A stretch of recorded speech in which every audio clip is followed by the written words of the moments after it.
Hello there, folks. Right, thank you very much for joining in today.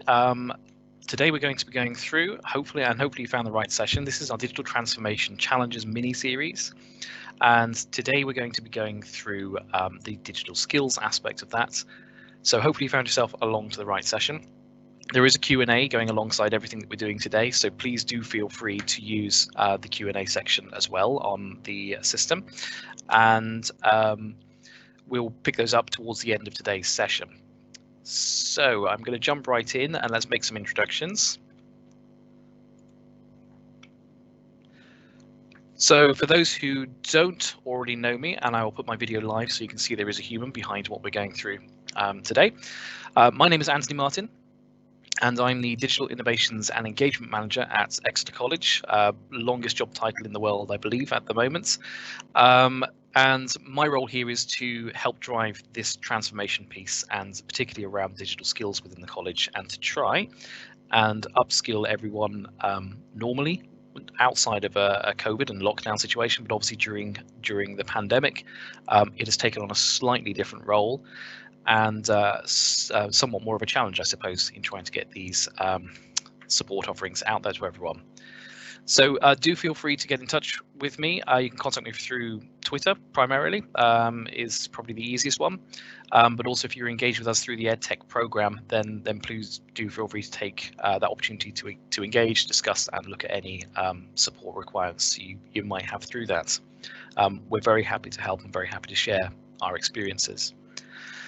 I'm joined today by Rachel Hibbert, who is sitting in the background on mute at the moment, but she's there to help pick up any Q&As that you may have, so do use them as we go along in the Q&A section of this live event, and we will pick up on those, as I say, towards the end of the session. So what are we going to go through today?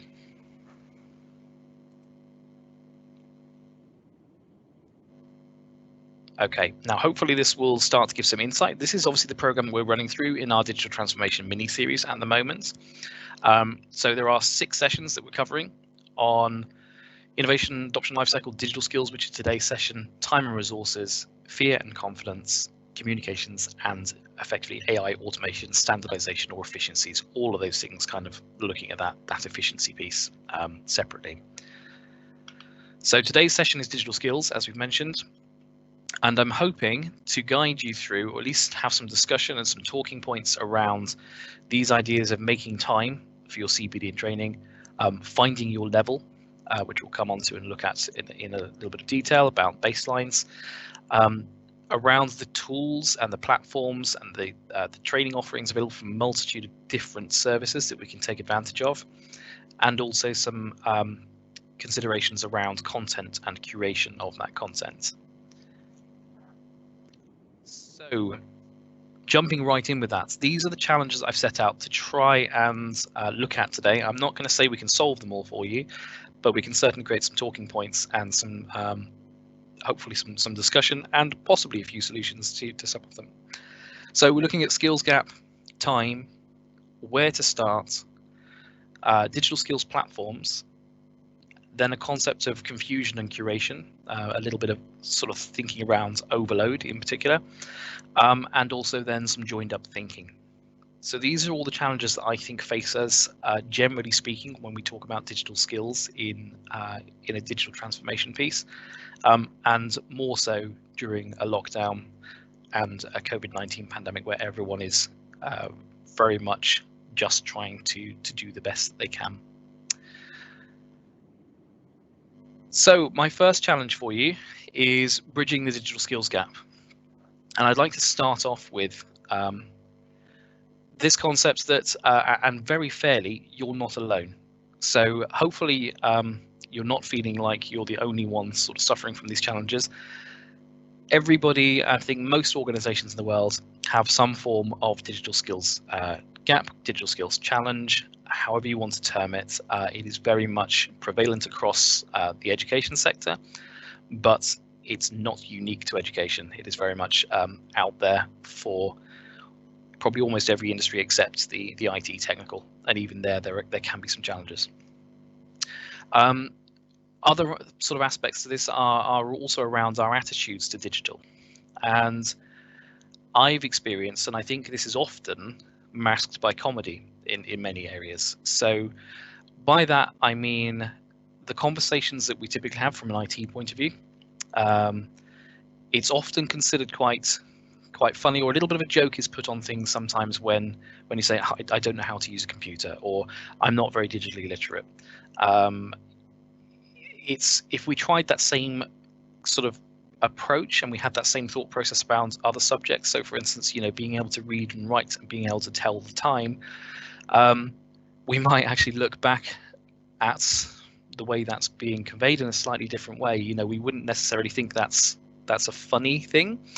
We might really start to look at our support offerings and say, well, okay, would you like some extra training or support in that? And I think our attitude around that probably needs to adjust and change. And it's also worth noting that millennials in particular, I know they get a lot of bad press. I think I just about fit within that category myself, are really the first generation of digital natives.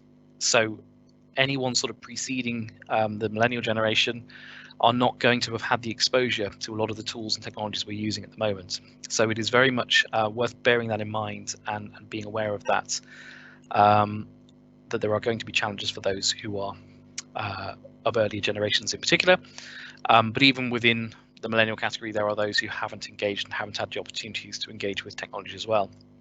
So there is a lot, and there is a very big hump or hurdle in our adoption curve there to try and overcome. So approaches, in my humble opinion, on tackling a digital skills gap are probably really around changes in our own attitudes to culture. I think in particular about that, the comedy piece of not understanding computers, not understanding technology. Unfortunately, now we don't really have too much more of a choice. That is the way the world has gone. That is the way globalization takes things to a much higher degree. We're going to have to adapt, and we're going to have to embrace. So tied with that, I think it's about making a real concerted effort to help, to support and to develop our teams and our colleagues to help upskill and help develop their digital skills, but also their digital citizenship skills. So it's not just about how to use Word, PowerPoint, or Excel. It's about the cybersecurity piece. It's about being safe online at home, considering things like data privacy, protection. All of that kind of thing now is very much entwined with our daily lives.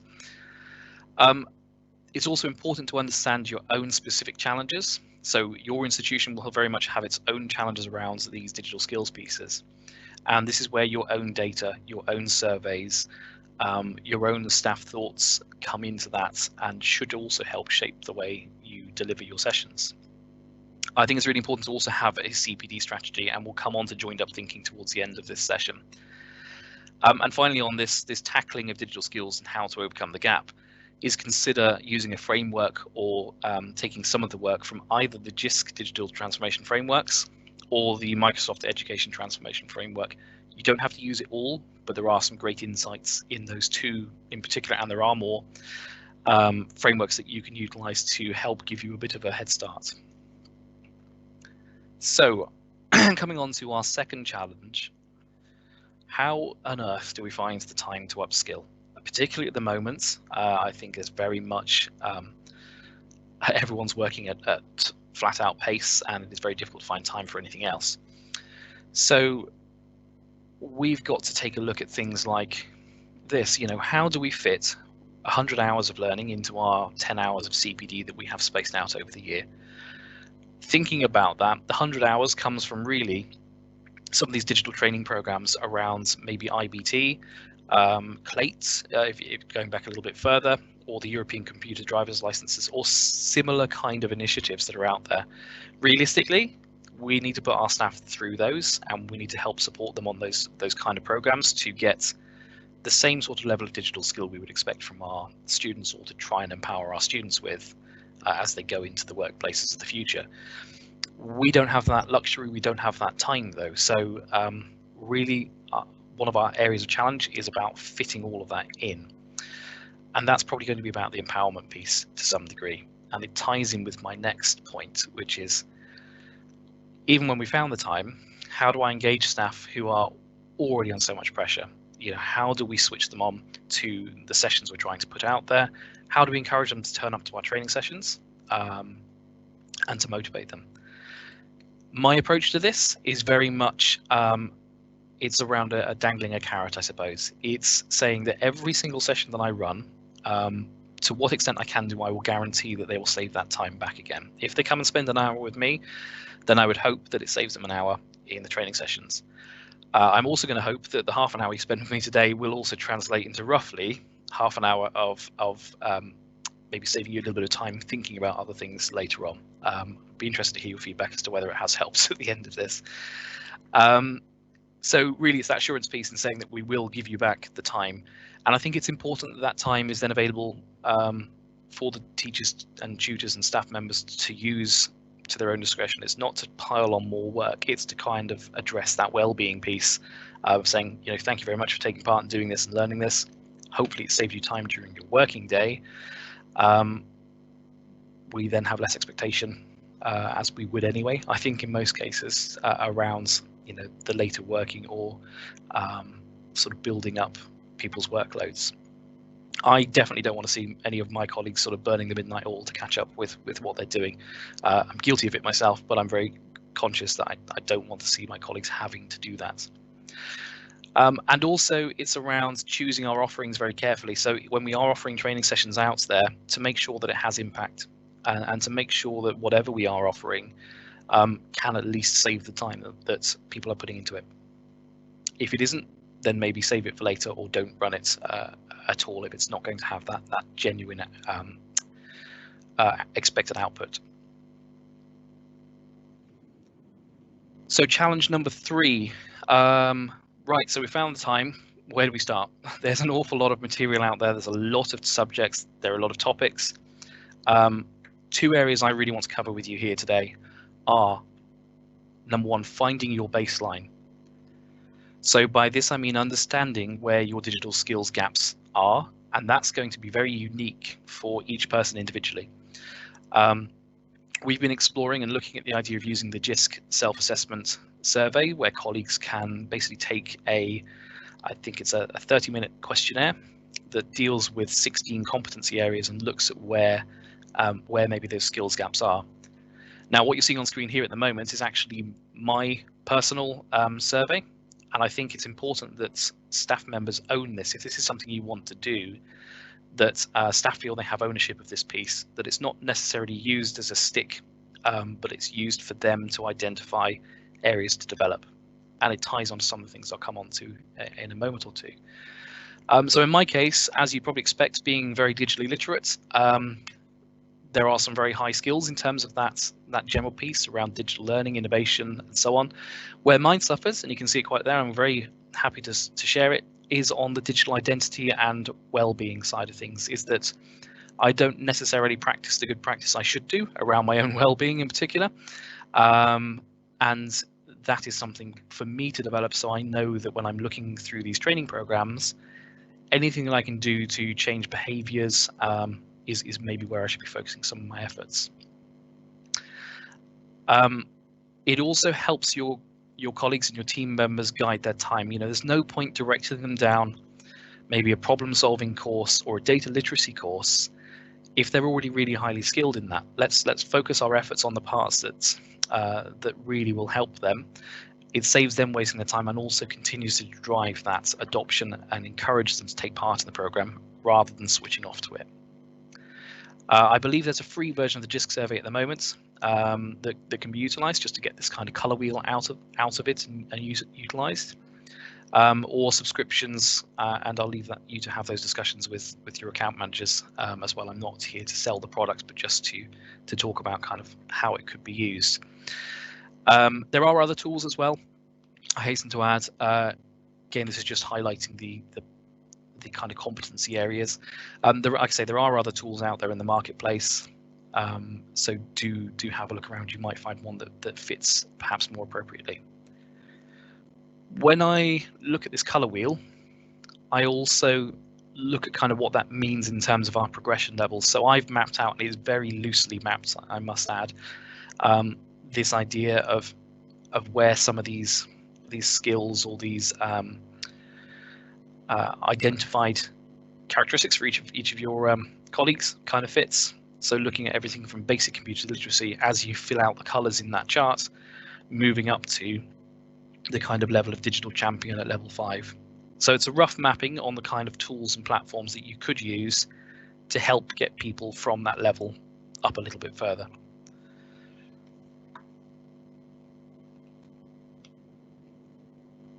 So the next part of this particular challenge in terms of getting started is inspiring and empowering your colleagues.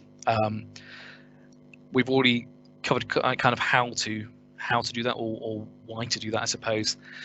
The how of it, and one of the approaches that we take, is a session that I've run this week already as part of this series. We call it the Art of the Possible. It's a fast-paced sort of offering. It's something we're very willing to run with you and for you, or support you through as part of the EdTech demo program. And this is really around a very, very fast-paced subject-packed session. There's too much to remember, I think, in this particular session, but it is very useful in just allowing people to look at all the scope of possibility. What could they do with these digital tools, and hopefully latch on to one of them and want to drill down on it and want to develop it. And that's where our additional training sessions would come in. But it's a great way of getting people started, to get people enthused in the technologies, and to just show them the kind of things that they could be doing, and some areas to focus their skills in on. So that's our Art of the Possible session. Now it brings me on to challenge number 4 then. Which platforms do we use? There are loads of them out there. Although loads of digital skills offerings, there are loads of training courses, there are loads of webinars. How do we get started within that? And this is how we've looked at it. There are many that we could use. We've tended to look at 2 in particular for our teaching staff and also our support staff. In the IDEA program, which is the Inspiring Digital Enterprise Award, and I'll look at that in a little bit more detail in a moment, and also in the Microsoft Educator community. So these are 2 really great tools with free resources. They can create a little bit of gamification and competitiveness amongst your colleagues, so it can help drive the adoption and drive the continued development.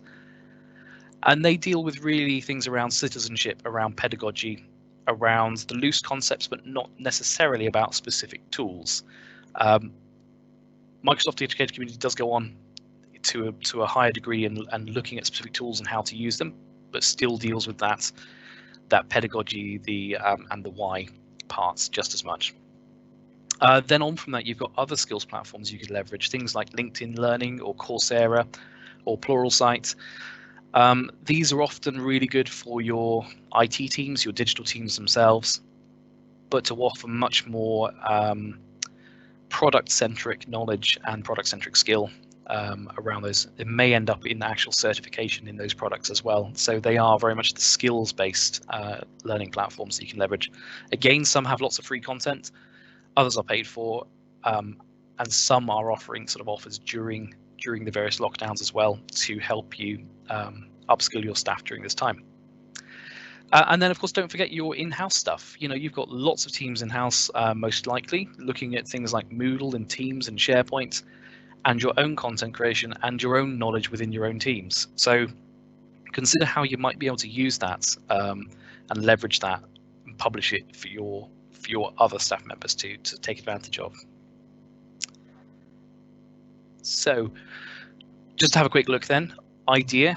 So this is the Inspiring Digital Enterprise Award. It's a digital badging program. It's aimed really from everyone from early years and primary all the way up through to adult education. It is very gamified. It is very much a little bit cartoony, a little bit playful. It can be a little bit patronizing to some in some degrees if they feel they already have those skills. And so the reason I'm including it, or with me including it, I'm putting it with the caveat that, do be aware that it will possibly go against the thoughts of some of your staff members if they feel that they already have these skills. But they give a great rounded concept of digital citizenship. And for us, with our teaching staff, we have utilized this on the basis that this is very much a program for students as well. We are promoting this for our students to go through and develop those skills themselves as part of their PDP program. And it's important for our teachers and tutors to understand then what it is we're asking of the students. So the benefit is that they get some extra digital skills themselves by understanding the same program that we're encouraging students to go through. And you can see there's loads of stuff in there from, everything from being safe online to the art of selling to animation to digital research. So when we look at the scope of the kind of things that are essential in our digital skills world now, a lot of this is exactly what employers are asking for. And a lot of this is exactly what we're hoping our own staff will have as native skills anyway. It won't teach them everything, but it does give some great starting points and insights into that. Now, tied on with that is, or extending on from that, I should say, is the Microsoft Educator Center. And this one is something we use really heavily in the college, and particularly as a showcase college as well. There are hundreds of courses. They're all free. They're all frequently updated. They do drive this competitive badge-based gamification amongst your staff members, so it's really nice to see that. They cover both the pedagogy and the product knowledge, and they've been shaped into lots of learning pathways to help sort of merge together these skills in usable groups. So the one on screen at the moment, I believe, is the STEP program from Microsoft. The Teams program on there, and you can see that there's some great outlines of different courses in there, things like getting to use Teams, transforming learning with Teams, and so on. So there's lots of great pathways. If you're not already using that, do go and take a look at it. It's a great resource. Okay, I want to bring you on to then the next challenge from me. Challenge number 5 is this is thought about confusion and curation. There are lots and lots and lots of resources out there, and I suspect for every one of you signing up to this particular session, you're thinking, is this the right 30 minutes of my time to spend? Should I be using going on to another course? Should I be attending a different webinar? Hopefully you're not thinking that way by now, but it could well be true. There's so much out there. We've already talked about where do we start with these things, but also how do we navigate it and how do we know what to offer to our colleagues as the best bit of training or the most useful bit of training for them with their limited time. And the only way we can do that really is through curating our resources and using that to try and overcome this idea and very true idea of there being too much information, there being too many courses, too many webinars. The question that staff will be asking, and ours certainly do, is that's all very nice. I don't even know which course to start first. What will help me right now in what I need to do? And I suppose my solution to that, or our solution to that, is around creating curated pathways of courses that are aligned to our competency tracker. So that's the JISC survey elements earlier on. That's something we're just starting out with now, but also aligns to your organization strategy as well. What is it that you're trying to achieve as an institution, as a school or a college, and what skills are necessary to kind of make that possible? So curate your resources, and you can do that in a number of different ways. For us, we've embraced a thing called learning pathways.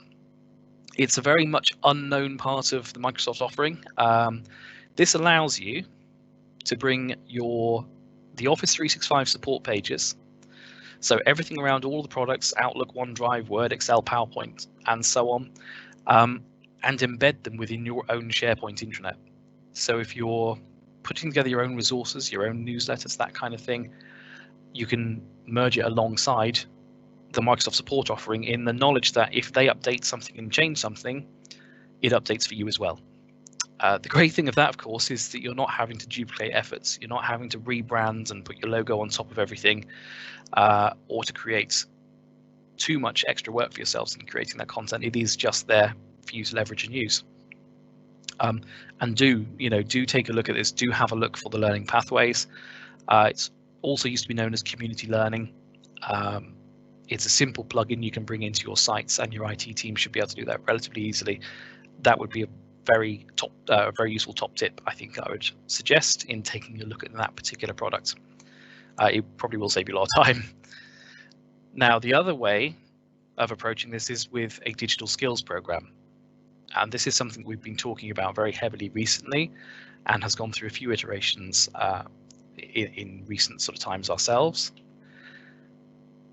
And this is roughly what ours is looking like at the moment. We're focusing down on the first two tiers of this, so becoming a digital citizen and then becoming a digital practitioner. And the idea behind our program is all based on feedback we've had from staff members, and they want to know that what they're learning is for something. They want to know that there's a clear progression route. So once they've started learning it, what's the outcome? What's the end up with? What's the recognition? Does it end in qualification? Does it end in uplift in their sort of offer on the employment side of things? Does it end in changes in career and pathway? So worth considering what that might look like for you if you think this is a useful process. We've split it into 4 tiers. I've included the bronze, silver, and gold there really only as a reference point, because with our digital skills program, I'm very keen that it's not looked on by anybody as being better than anybody else, because I don't think that's fair, particularly with the wealth of digital skills that are out there and the kind of things that people could embrace. I don't know everything about every product, and I don't know anyone who does, and I think that would be an unfair expectation. I also wouldn't like to see students, looking at the achievements of teachers and tutors where they have achieved digital practitioner, thinking, yeah, but you're only a bronze teacher. That's the wrong message, and that's not what I want to send with this. So our model kind of reflects some of the work done by UCLan, so the University of Central Lancashire, and Chris Melia and his team around how you engage with these programs and your inputs and your engagement with your college community. Starting off with, as you can see there at the top, I'm saying this is at digital citizen level. It's really about yourself and general awareness of digital concepts. It's where you understand your place in a digital society and the kind of things that are expected and the kind of baseline elements that support that. Moving up then, it becomes a bit more around your practical day-to-day role, so more of a practitioner.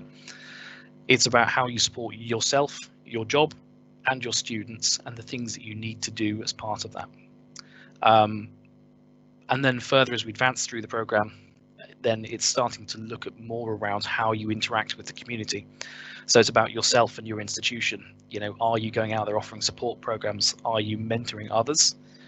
And then finally, at the top tier, it's our champions. It's hopefully the people who make up my team and our advanced digital practitioner teams. And this is really around inspiring others about leading the digital transformation piece, around engaging both within the college or within the institution and outside of the college as well, offering support via Twitter or an EdTech program or in the Microsoft community, those kind of things. So that's a quick look at our future ready skills design work. It's what's in progress, and it's something we're working towards at the moment. And that brings me on to my 6th challenge that I think is worth mentioning, which is this piece around joined up thinking. So for those who've attended part 1 of this mini-series, you'd have seen me talking about our digital transformation strategy and roughly our tube map, which looks a little bit like this in its kind of infancy and design stages at the moment, is to show that everything is interconnected. And equally, so are your skills. So on the picture you see on screen here, we've got 3 tube lines, the bronze, silver, and gold, which are intended to reflect our kind of tiered teaching program, and also then reflecting the fact that it links into all of the other areas of our strategy. So we might be supporting our technology blueprint piece, which is again tied to the ETF. It's supporting maybe intelligent environments and how our estates are brought together with part of that, and understanding for things like whiteboards in a classroom and how they might be used and those kind of technologies. So it shows that everything is linked together. And supporting that then it's important to remember that this isn't just about offering training sessions or webinars. It's that actually within your institutions you have plenty of other support channels that can be used to back up all of these pieces as well. So you already have probably an awful lot of resource that has been put together to support these knowledge bases, help desks, online learning platforms. What you're offering out to students, there's no reason why a lot of that can't be offered back into your workforce as well. So just some of our approaches, you can see our SharePoint pages on the screen there. These are our online learning platforms. These are our support sites, help desk, thinking about using newsletters and quick tips, maybe offering a video series, but also don't forget about that idea of using your community. So if you're using Yammer or Teams, most of you I suspect are probably using Teams in some capacity now, you could have a professional community where those support channels are answered within it. So it gives direct access to your own internal experts to help support, develop and drive this transformation piece. From an external point of view, obviously don't forget also that there are external communities doing exactly the same kind of thing, and it's worth engaging and taking part in those as well. My approach to this is to do three things. Is to first of all guide, so that's to offer training guides and support and material to our colleagues, to empower people so that they know where they can go for resources and they can find the answers themselves.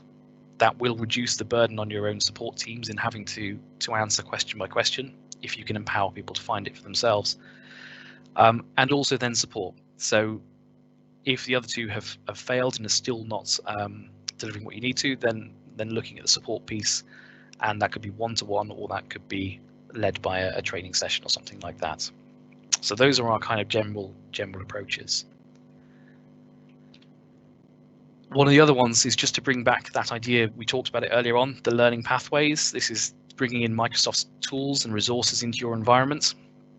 Now I'm hoping this video will load. I won't necessarily show the whole thing, but I do want to just quickly show you. This is going to be the challenge. There we go. A quick run through of some of the screens. I won't dwell on anything in particular, but you can see there as we go through, we've got easy navigated pages which pull forward all the resources from Microsoft's own support pages. You've got your playlist of all the different steps and aspects in there, but you can see that this is branded in an Exeter College capacity. It's in one of our SharePoint sites, and it covers lots of info about the various products and the tools that are available, and shows that their tools and their resources are actually firmly embedded within our own content. So again, that has saved me and my team an awful lot of time in bringing all of this together, because we're not having to recreate everything, and we're not having to recreate everything knowing that in 10 days time, 20 days time, it's going to change again anyway because the product has changed. So really important to have a look at that. It might be worth investigating for your own setup.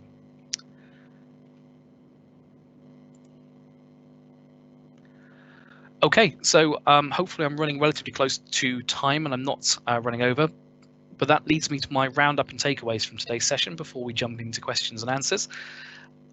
These are the takeaways that I'd like to offer and hope that they're useful. It's around baseline. So utilize things like the competency trackers to understand where your skills gaps are and then what you can do about them.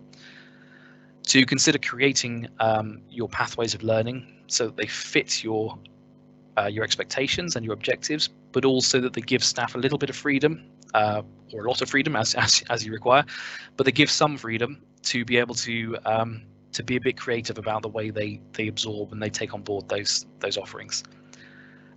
Join up your efforts.